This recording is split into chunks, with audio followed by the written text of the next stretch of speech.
Welcome. In front of me is a NUBIA Redmagic 8S Pro, and today I will show you how you can enable your power saving mode on this device. So to get started, pull down your notifications by swiping down from the top of your screen, and then swipe down once again to extend the list of visible toggles.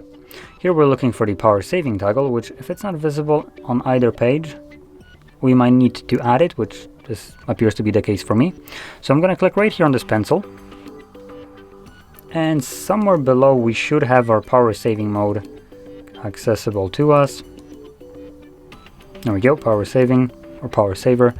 Grab it. You can see that the text right here changes, so we can drag it above it, drop it, go back, and now you have access to this toggle on one of the pages. Once you see it, simply tap on it. It looks like it changes the battery color to signify that it is right now enabled, and outside of that it doesn't really give you much information, but there is a couple things happening in the background. So screen refresh rate, that's definitely crappier now at like 60 Hertz.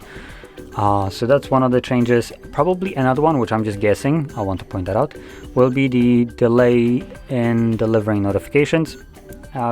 Most power saving modes tend to turn off Wi-Fi and mobile data when you're not using the device to preserve battery life, and because of that you'd experience a delay in notifications being delivered to you, or just they wouldn't be delivered to you at all as long as you're not using the device. So it would go into sleep mode after you lock it after a couple of minutes, and then disconnect, and obviously as long as you're not using it, it might not be giving any kind of notifications.